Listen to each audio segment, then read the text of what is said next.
Every writer knows that the best conversations about writing don't happen in classrooms or symposia or any other fancy artisanal setting.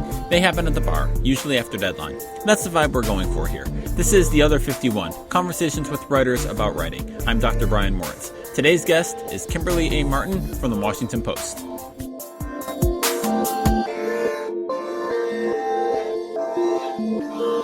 Kimberley A. Martin, welcome to The Other 51. Thanks for joining me today.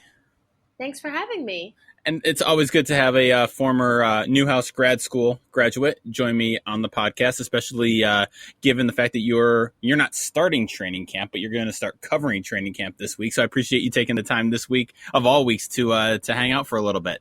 Anything for Syracuse Mafia. We're everywhere. So I don't. So we were just talking before I hit record. You got your master's degree. We both got master's degrees from Newhouse, and you got yours in 2006, right? Mm-hmm. Yeah. So, and you were just saying, and I can't wait to hear the story, but you had no intention of working for a newspaper when you were at grad school and got your degree.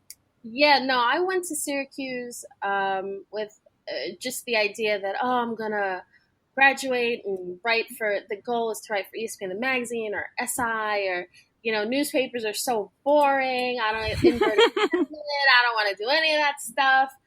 And however many, a decade plus later, I've never worked for a magazine, and I've only worked for newspapers, and I actually couldn't be happier. So how did you go off the rails career-wise then? I mean, how did you wind up from having this goal of magazine, getting into newspapers and sticking around for so long? It's funny you ask how I went off the rails because I actually got the idea to apply to grad school while working in finance. So I took a finance job right out of undergrad. I went to Wesleyan University in Connecticut, and there I was a psychology and African American studies double major. But once I graduated, I thought, I don't want to have to pay more money for school and try to finish, I thought maybe I could be a relationship counselor or a psychologist, but I just thought, that's so much money to continue the schooling. And I had all these student loans that I had to pay back. So I just needed a job. I worked in finance for a year and a half. And, 9 to 5 was a great place in where was it? Oh, near Times Square in Manhattan. And it was awesome. But I think as much as I loved the experience, the people I worked with, I think professionally, I was just sort of needing that creative fix. And I just thought, I'm going to apply to grad school. What the hell? And I remember filling out my Syracuse application in my cubicle as, the other sales associates, would walk by and we talk about investment management fees and stuff like that. And so applying to grad school, getting into grad school to study journalism, that was just, everybody was sort of surprised, whoa, you really are taking a left turn. So the fact that I went thinking I would get a magazine degree and never work in newspapers, and then here I am at the Washington Post, of course, I'm not at all surprised that my journey is all convoluted and not anything like I expected. I think that's part of each of our journeys, to kind of just make decisions as we go. And, when you look back, you realize, oh, wow, that is not what I saw myself doing. Right. Yeah. As someone who was a reporter for 10 years and then went back to grad school and is now teaching. Yeah. Same deal. It's if you told 22-year-old me that I'd be teaching, no, I don't want to teach. No, that's gross. What are you talking about? And here I am, and it's awesome. But so when you were in finance and working that job and you said you wanted to go back to grad school, I mean, why journalism? Where did that itch come from for you? So the funny thing is, the journalism thing was always there. I remember being 8. I'm from Brooklyn. I'm from New York City. So I remember being 8 years old and watching TV and wanting to be Robin Roberts. Before she was on GMA, as most people know her now, she was on SportsCenter. I just idolized her. There was a New York City broadcaster named Sue Simmons, and I just idolized her. And I thought, I want to do this TV thing. So, of course, when I finally get to a point where it's time to apply to grad school, of course, I'm thinking print, not on air. There's another twist in the plot. So the journalism thing, the writing thing has always been there. I think, though, when it came time to apply to colleges for undergrad, I applied to a lot of small liberal arts schools. None of them had journalism programs. I kind of just went with a feel. Like, I've always gone with my gut. And when I visited Wesleyan, it was birds were singing, people were skipping, and I was just like, this is the place. So I think, journalism and the writing has really always been there. I think it wasn't until I was sitting in my cubicle, on West 47th Street and 7th Avenue, where I finally reconnected to that piece that was always there all along. And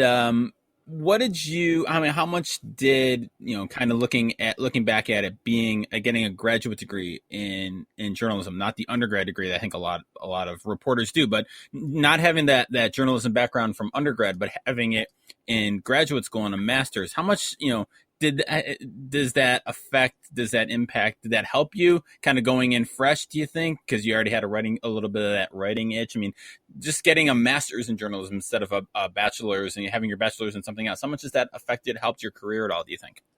So for me, I've always been really strategic about what I'm trying to do. And for me, being a psychology and African American studies double major in undergrad, working in finance, I didn't have, aside from writing on my spare time, volunteering to write for, community newspaper, like a couple articles here and there. I didn't have a lot of clips or anything. I didn't have a lot of writing experience, save for, the short stories I used to write as a kid. So I knew that if I was going to do journalism full time, I needed to be in school because I needed the internships. And a lot of them at the time were for credit. And so does anybody really want to pay, thousands of dollars for a graduate degree? Not really. But I knew that for me, it was necessary. And I remember being very nervous going to Syracuse and thinking we had 6 weeks of boot camp in the summer. And I remember being so scared that I was actually going to be the first person to fail out of boot camp because I was in class with, at that point, I felt like, gosh, I've already been out. Granted, it was only a year and a half, but I'd already been out in the workforce. And, you're side by side with, I call them kids at the time, but I was a kid at the time too. But still, like people that just graduated a couple months ago with a journalism undergrad degree. And I was like, why the hell are they here? And so feeling like, oh, crap, I am 4 years behind them. And feeling like I have so much ground to cover. But I gotta say, when I talk to different classes and stuff, I always point out, I think Wesleyan is the reason I am who I am, but Syracuse opened the door for me to be able to show it. Okay. If that makes any sense. Yeah. Because that, I tell you that I mentioned, earlier, the Syracuse Mafia, we really are out there and we are really good. And that's not to sound conceited or anything like that, but Newhouse is a great school, and I'm not getting paid for this promotion right now, but it really is true. And without and just I think it just like I spent a semester writing a 3,000 word magazine story. Did that really help me when I finally got a newspaper job to cover a high school volleyball game on deadline?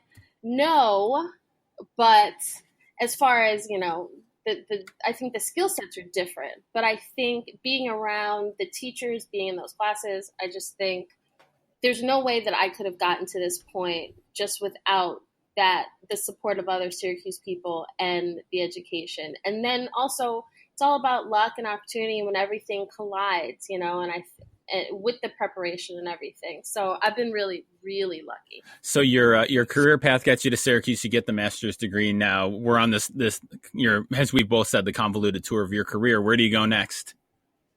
So I went to the Bergen Record, which was at the time it was based in Hackensack, New Jersey. It was one of those papers where you did not start your career. That was a writer's paper. You worked your way towards that. So I got I was hired as I was given an internship, a 12-month internship, just to cover high school sports. And I believe after about 9 months, I was promoted to full time. So that was great. And then probably 6 months later, whatever it was, I then jumped to Newsday, which is a bigger paper based in New York on Long Island. And, it was to cover high schools again. So I did a lot of high school field hockey, high school basketball, boys and girls, mostly boys, and high school football. But the Newsday, Newsday, I was there for, I think, 10 years total. And sounds like a long time, but in those 10 years, I did 2 years of high schools, 2 years of being a pro GA. So, right after covering high school field hockey, I'm covering Derek Jeter's 3,000 hit, or I'm covering the New York City Marathon, or I'm covering the Giants Super Bowl in 2011, I think. And then, so after 2 years of that, then I get the Jets beat. And I did that from April 2012 until last August. So it's been, it sounds like a long time, but when I stand back and I look at a lot of my friends and colleagues in the industry, to get a pro beat in the toughest market, an NFL beat, just a few years after, like I said, you're covering high school fencing and field hockey. That really doesn't happen often. So again, I was very lucky, and each opportunity, I understood the weight of each opportunity. So yeah, once I left Newsday August 2017, and it was a crazy ride right after that. So. Yeah, you went to Buffalo for, what was it, like 3 months? It was 2 months. It was 2 months, but a really, really good 2 months. I thought I did some good work there. So, and I had fun. I really liked how the Bills were great. From the locker room to the GM, the head coach. I really enjoyed my time at the Buffalo News. And we'll get to the Washington Post and the Redskins beat in a second, but I wanted to ask, because you're a New York girl and worked in the New York market. We're recording this a day after they announced all the big layoffs at the New York Daily News and just get their newsroom being decimated. And I think anybody listening to this understands why it's a big deal. But as someone who worked in that market, grew up in that market, I mean, newspapers have been getting, this is not a news story for newspapers, but why is this one? Do you think this one, it feels like it's so much more of a kick in the gut than other newspapers have been? Yeah, I tweeted yesterday that, growing up, we used to get the Daily News delivered to my house. And I remember, reading Lupica and like all these guys. Like, I was always drawn to the sports section. I just love the paper. I just love the way it was laid out. I love the photos. I love the type, the font, everything. So I think those of us who have been in the industry and who are still in the industry, I think we all grew up with some sort of connection to some paper, and for me, it was the Daily News. And to see the way it's been ravaged is just really devastating, and it's hurtful because, I spent, right out of Syracuse, my job at the Record, I was based in Hackensack, but that New York, New Jersey media market, we are all in the same locker rooms, the same clubhouses. A lot of the people that, who were laid off yesterday, they were some of the people that welcomed me into the Yankees clubhouse when I was just a backup baseball writer trying to find my way. So the news, I think the level of devastation as far as, slashing their workforce by 50%, I think that is so alarming. And when you see some of the cuts that were made and who was cut, it's hard to understand what was the basis behind it and why they think that they can still proceed as if nothing's changed. Because right now they're using AP copy to cover to fill the space for Yankees and Mets game stories, which is just is just incredible. Yeah, I was to say I study like economics of media and journalism for my job, and even I can't make sense of this one. I mean, you get it in a way, like it's corporate cutting and all Right. that, but I mean, it comes down to I've had this discussion with other reporters, one of whom I'm related to, but it's like, it's like journalism is, you can't. It's hard to look at it through a normal economic lens because it's not shoes, it's not a commodity. Right. Like there's a service aspect to the job and to the profession, and I don't know, I'm struggling to make sense of this one too. Yeah, no, I think there's, you know, I think because it was people that it was longtime veterans, people that have been there 25 years. And it was also, people in their early 20s. You know what I mean? So Mm-hmm. it's not just, oh, we slashed all the large salaries or we got rid of the excess fat. No, they gutted an entire sports section. They gutted, the social team and stuff like that. So it is really disheartening from a journalist perspective because it's the biggest media market and you need local. The Daily News is a huge paper, but it provides local journalism. But also for Mm-hmm. all of my friends and former colleagues that are going through it, it's just, and the ones who are still there, it's just a horrible situation. Yeah. So we kind of go from the bad to the good now with your current paper. And I asked this question. I had your colleague, Jesse Doherty, who was a student of mine at Newhouse when I was there a few months ago. And I asked him this. And what's it like being at the Washington Post and being a journalist for the Washington Post now, kind of at this point in history, given the journalism it's doing, given kind of its place in kind of culture and politics and all that. And yeah, sports department's very separated from the news side and from the political side and all that. But just what's it like being at the Post right now? It's different. There's a couple things. I had a profile run in the paper. I wrote about Alex Smith, the new Redskins quarterback. So that ran in Sunday's paper. And I went out and I bought the paper and it's the lead story on the sports front, and you open it up, and there is a full page, just a photo of Alex Smith, just full page, and then you have the rest of my story on the opposite side, and it was so visually striking to me, not just because I wrote it, but because there was a photo shoot with him. There was a designer that staged the photo shoot. There was a photographer that had staged that was there taking photos.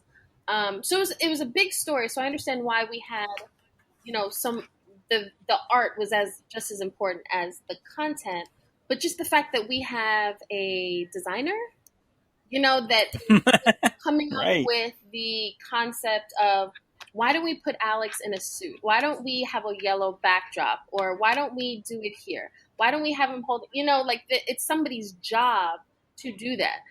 Earlier today, I was contacted by our PR person saying, hey, this radio station wants you to go on air on Thursday. Are you free?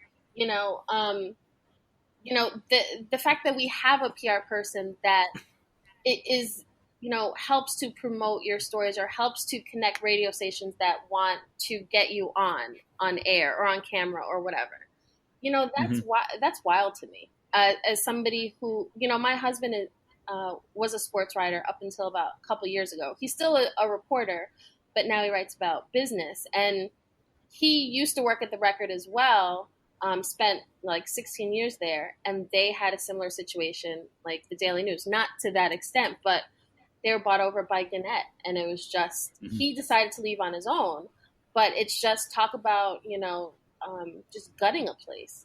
And the Record that I knew that I worked for, really not that long, like a decade ago, not super long ago, isn't the same paper. They still do good work, but it's just, when you go through those sort of things, it is just, it really is devastating.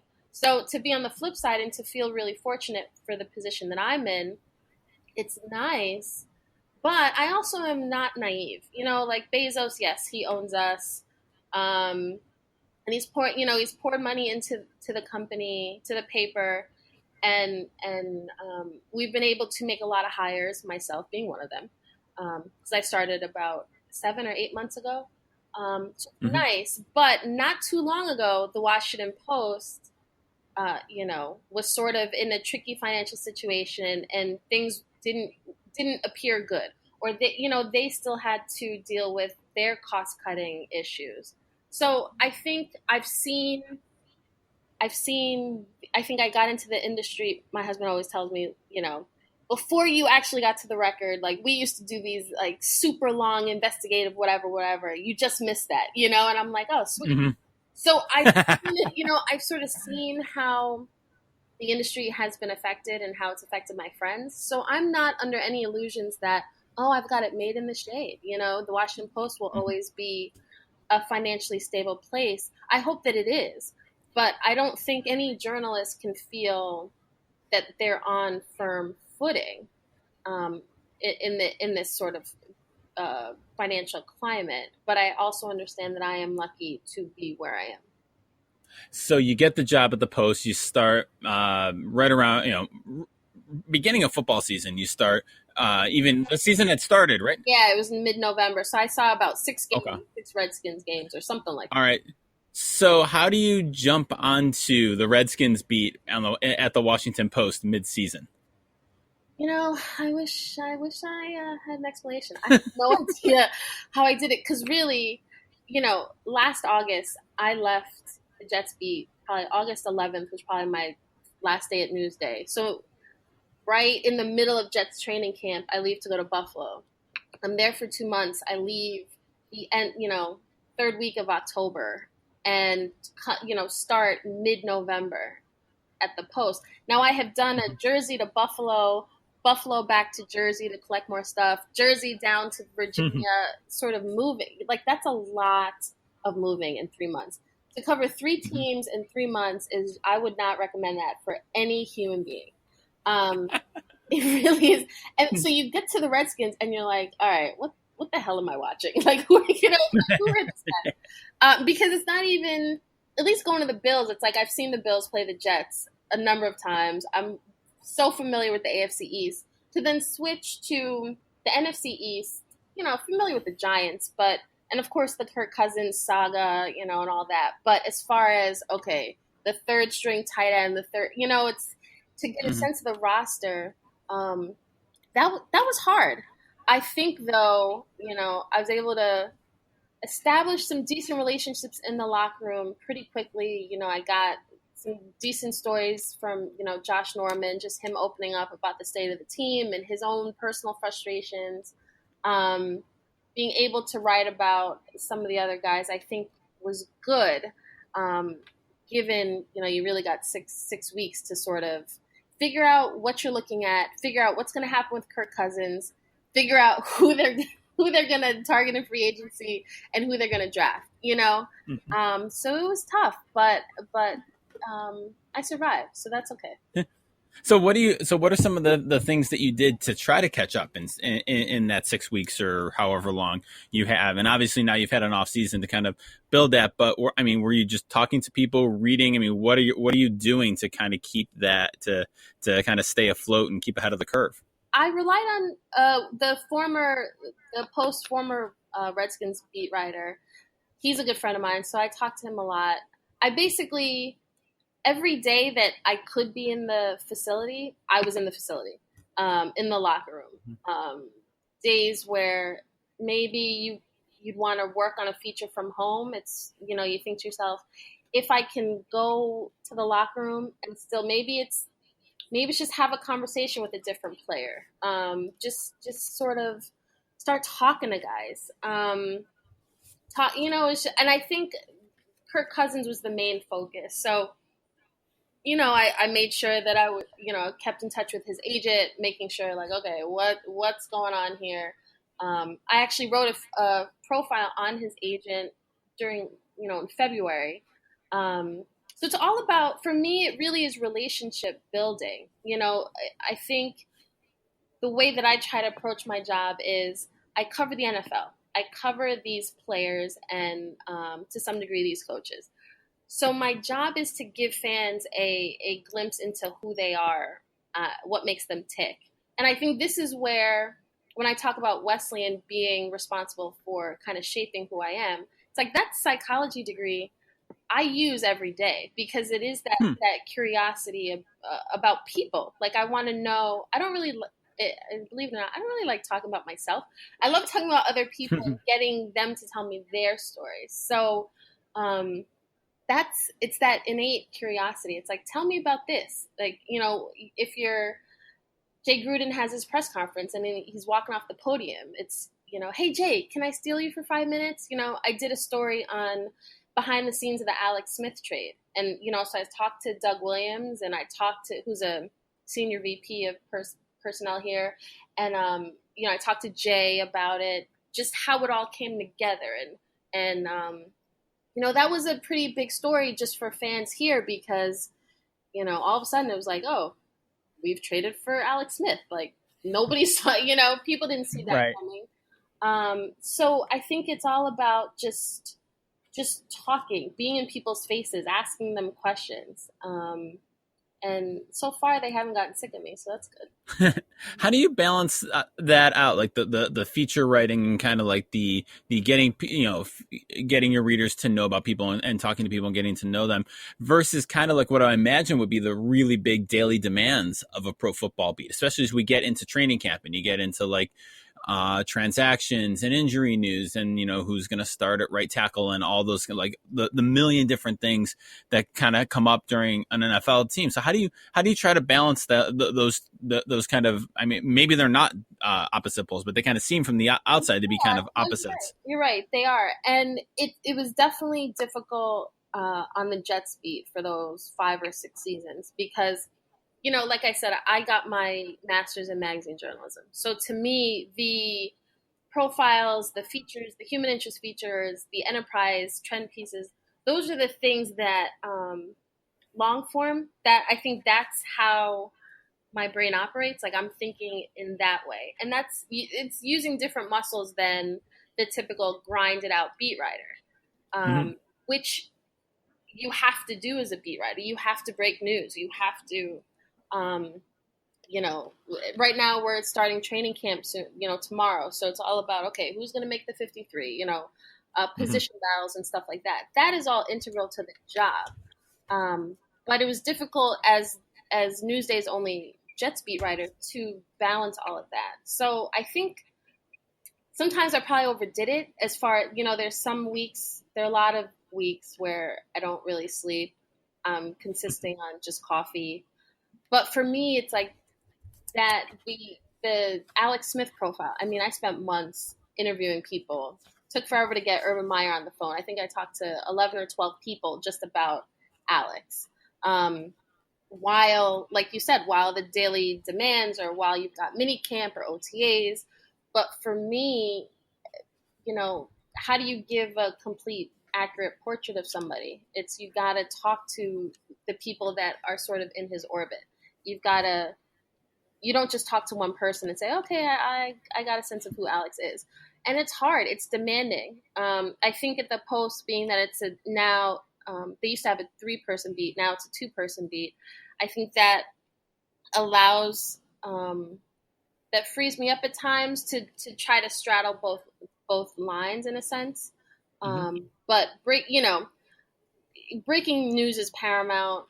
Being able to break down why something happened, like I said, behind the Alex Smith trade story, and then also being able to come back and write this is who Alex Smith is now profile. I think that's all part of how I envision a beat should be.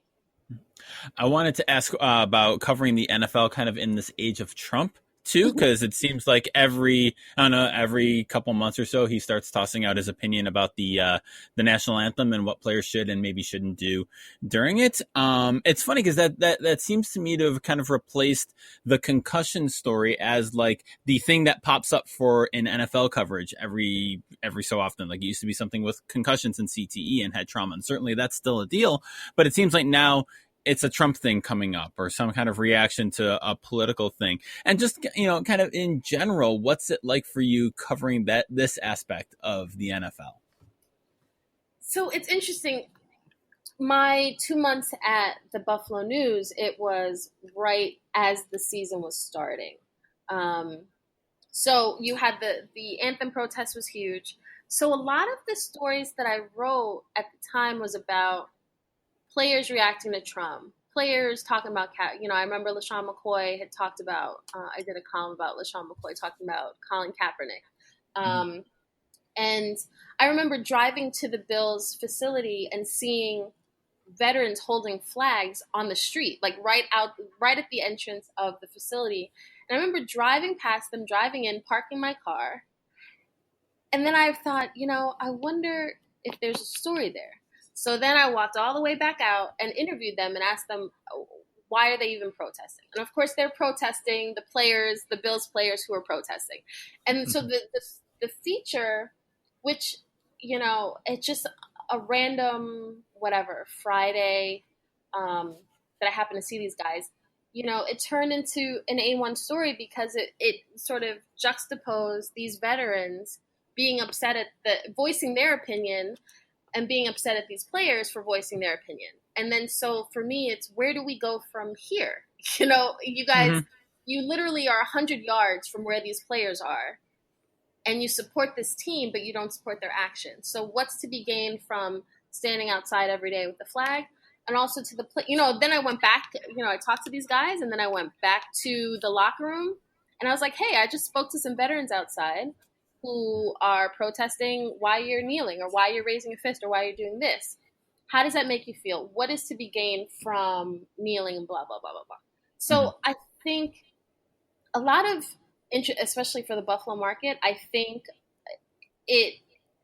those types of stories, Trump brought in it just raised the whole situation to a new level as far as politics and sports have always sort of coexisted, but never to the degree where we have the president calling NFL players sons of bitches. You know what I mean? You've never seen that. So for a year a year later, we're approaching this season, and it's still a hot button issue. He was just railing on the anthem, the NFL's, solution to the anthem issue. So it is an interesting time, but I think it's weird because you have to cover it and you want to, it's hard. The stick to sports debate, I don't see how fans can argue that anymore when you've got the president bringing politics to the NFL's doorstep as well, So it's interesting, but I think every day I think you could ask NFL players every day what they think about the latest Trump comment. So it's a tricky situation because you need to cover it, but also every day you don't want to be going back to the same well. Like, how do you, because the protests were never about the anthem itself. Right. But the message has been co-opted to now we're arguing about the players' patriotism. And it's sort of like, okay, well, they are not, a lot of them have already come out and said that they support the military. It's, Rosa Parks was not protesting, the transit system.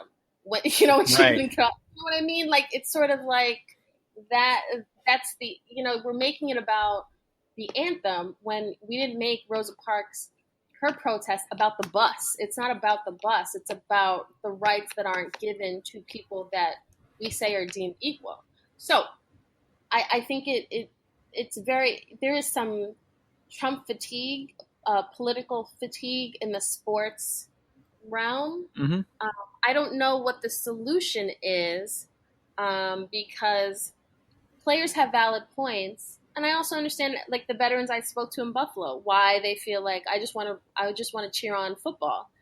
But, if we can all focus on the issues at hand and not necessarily the anthem, I don't know. I know some people, they'll never be able to separate it, but I don't feel we'll ever get past the stalemate if we don't talk about the real issues at the heart of the issue.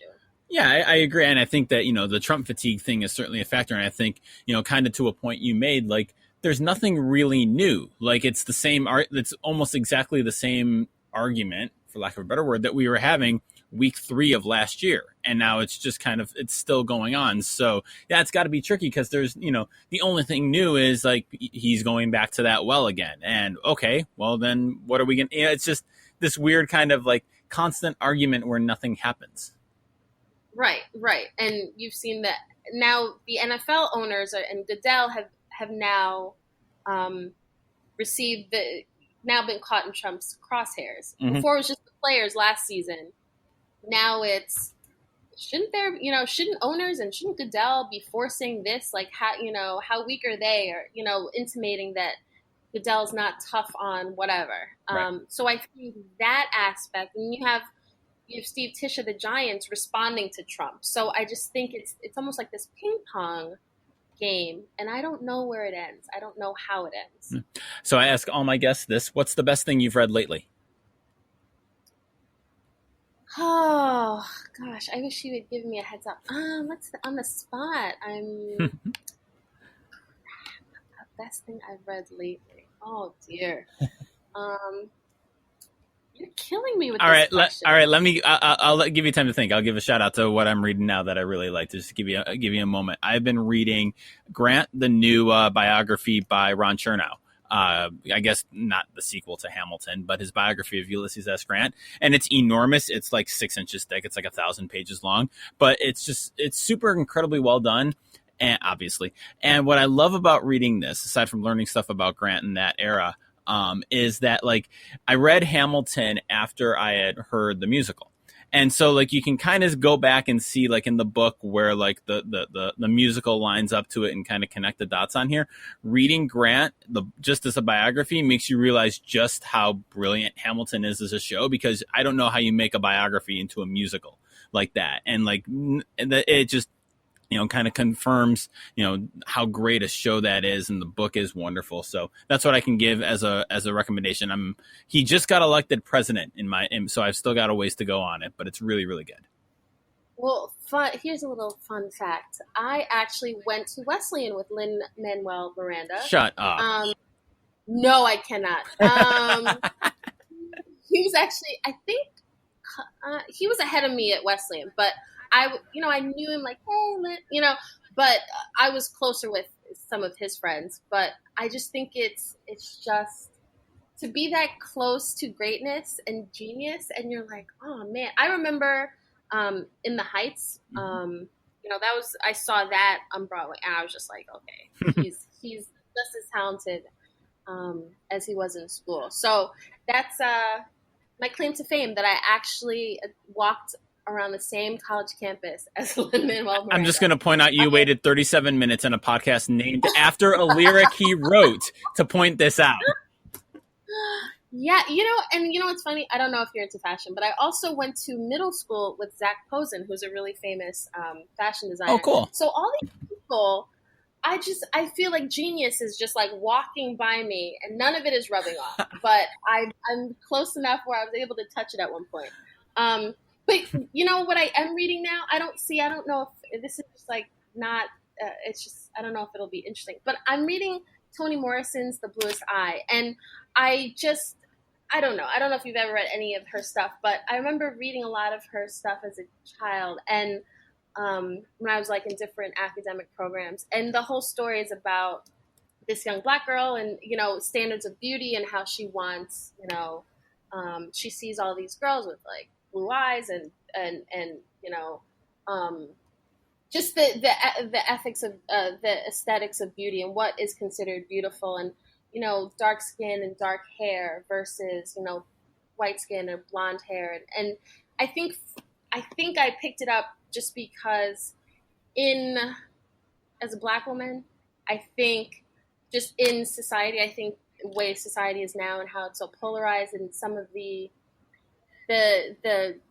images that I've seen on TV and what do we classify as beautiful, and thinking about what is pretty and reporters on TV and what makes you marketable and all this stuff, it just really resonated with me. I just started a few weeks ago. I picked it up, but just I think as a woman in the society, I think you are always plagued by of having to fit a certain mold. And I think in this stage of my life and my career, it's sort of understanding that, however I look doesn't really matter, nor should it. But I think when you talk about female reporters in our industry as well, I think sometimes, who gets to decide what is beautiful. And that's why the book stood out to me. And I think just where I am in my life right now, it's interesting. That sounds very interesting. Very cool. Kimberly, this has been awesome. Thank you so much for taking the time with me. Thank you for having me. I appreciate it.